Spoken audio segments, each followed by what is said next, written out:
as a Democratic donor, Wall Street donor, do you line up behind Kamala Harris?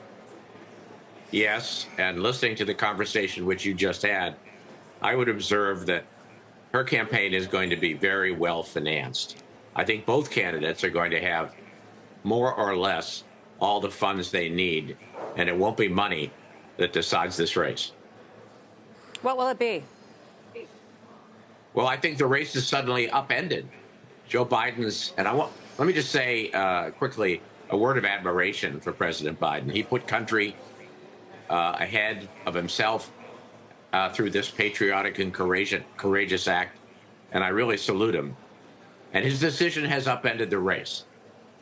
His biggest liability was age. All of a sudden, that's reversed. She's 20 years younger than Donald Trump is. Then you had the overlay of the rematch, which nobody wanted, and that's gone. And suddenly, the Democratic base has gone from demoralized to excited. So in one fell swoop, the race is upended, and this is going to be a close and fascinating contest, and she's surely going to be the nominee. To your point, Roger, a couple moments ago, here's a quote. President Joe Biden made the right decision for our country, and I thank him for putting the interests of our nation ahead of his own. From former Vice President Mike Pence. Roger, I wonder what you make of that. And then I wonder where you think the Pelosi's and Schumer's and Obamas begin to weigh in. Well, first of all, I think almost everybody, whatever their persuasion, Carl, admires a selfless act like the one that President Biden just made.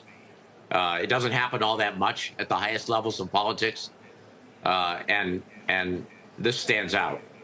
As for the Democratic leaders you just mentioned, I think they're just trying to be statesmanlike about this.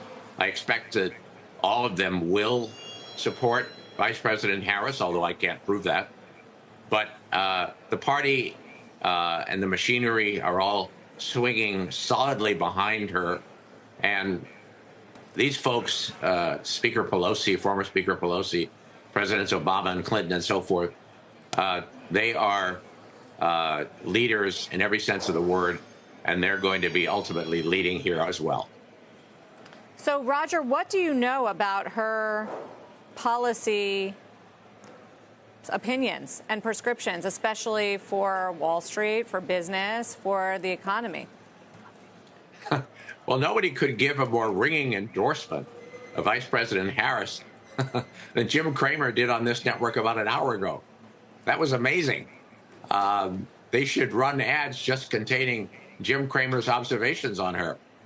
But I'm not aware, Sarah, of much or any daylight between what we'll call the Biden policies or Biden-Harris policies and her own. We'll have to see about that.